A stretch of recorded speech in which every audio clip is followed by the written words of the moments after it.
Me and Mickey has recently teamed up with ESPN for a series of sports themed episode. It's called Let's Play Sports, and the second one that I'm watching on Disney Junior is called Mickey and Minnie Get Ready for Sports. This might have actually been the first one, but they uploaded it after the one that I've just reviewed, so it's possible I'm watching these in the wrong order, but it certainly doesn't matter. And I thought this one was pretty decent. They're learning about playing soccer, and we have some opportunities for some viewer interaction, and we have some good messages about practicing making perfect, which I think is, well, obviously a really great message for anybody of any age, particularly for young children who are trying new things, but in particular for anybody who's perhaps trying a new sport. It's unusual for anybody to try a new sport and be amazing at it from the beginning. I'm sure it happens, but generally you need to practice, and that message is delivered really, really well.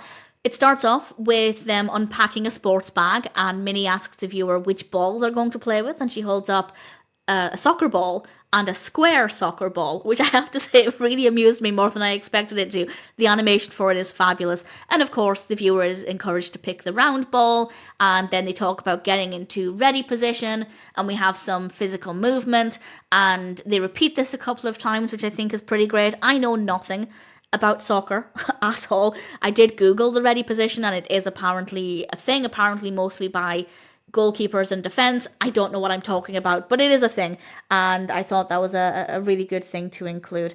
And then they have a little bit of a kick around, and it's really good fun. And then they start talking about moving left and to the right, and they point in different directions. It was a little bit jarring because Minnie points, now let's see if I can get this right, Minnie points to her left, which is the viewer's right, but when she points to the left, her left, and says right, it's a little bit confusing because she's technically pointing to her left.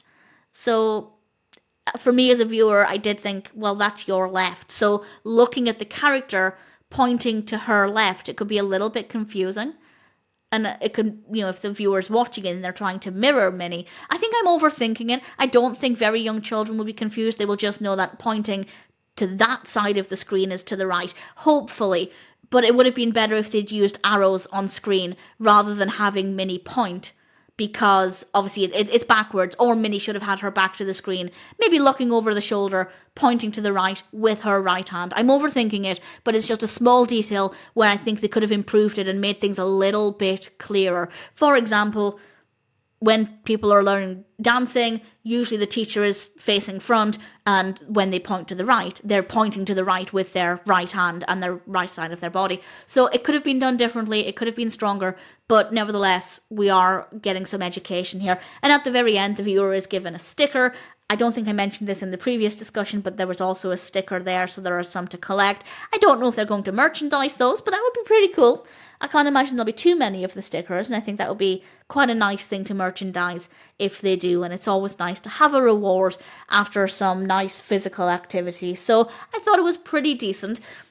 My complaint, well, small criticism with the previous one, was that it wasn't very inclusive. They didn't really think about other ways to adapt the situation. With this one, I feel like you could still get into ready position, you could still kind of move along with those movements in a wide variety of scenarios, so it's definitely not as bad. It didn't feel like it wasn't as limiting as the previous one, so I'm not too concerned here.